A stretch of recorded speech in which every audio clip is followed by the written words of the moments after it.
Assalomu alaykum, kanalımıza bulançalar video rolikimiz Çat köpürdemiz. Bulançalar köne Savat yolundamız. Hem möce kulay. Bunda Astanovkamiz, yan basında kollej, mektep, bakça. Yanımız Urgenç yolu. Astanovka birini köp adam biladi, nazarat meskeni. Şundan nəminəli caylarına giremiz ekan. Şurada 600 kvadrat bo'lgan yer onu satılan zudlik bilan narximiz qarant bakar ekan. Qana getdik bir chetdan danışib o'tamiz. Bulançalar. Hurmatli bulançalar, yine yer onumuza yetip geldik. Nəminəli caylarındayıq. Nəminəli cayını gözetişimiz mümkün kılaştırıp. Yoldan bir 200 metre girdik. Yine şu üy.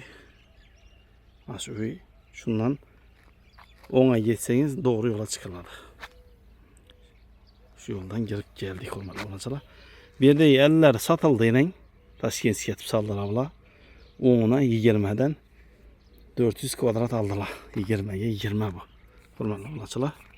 Suroşçı satıladı. Zudlik bilen ülgürüp kalınlar hurmatli bulançalar. 200 kvadratı ona 20'si 70 milyon somdan.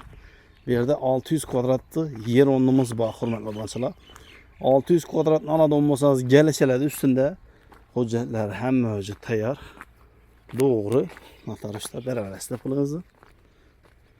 Umuman yer onumuza gap oluşu mümkün emas hurmatli bulançalar.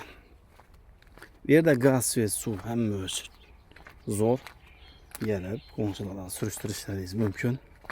Yani hocalıkla bir tarafına gözetişimiz mümkün. Hocalık. Şu arkası 600 metre kvadrat satıldı. Yakında çıkıyordu bir yer. Hurmatli bulançalar. Suroşlu satılımında kazıkının.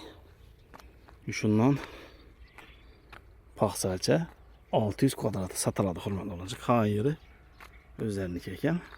Zuldik bilen satamızda tuttu. Mektep bakça yanında, kollej yanında. Çat köpürdemiz. Köne Savat yolu hurmatli bulançalar. Narxamiz qarant baha. 600 kvadrat olsa 210 milyon som Suroşlu satıladı dedi. Yok. Bizlere 200 kvadrat gerek deseniz 70 milyon som eken. Gelişilgenin birine ucu fundament etik öt tarafa etip hüccetleri hem mevcut tayar eken.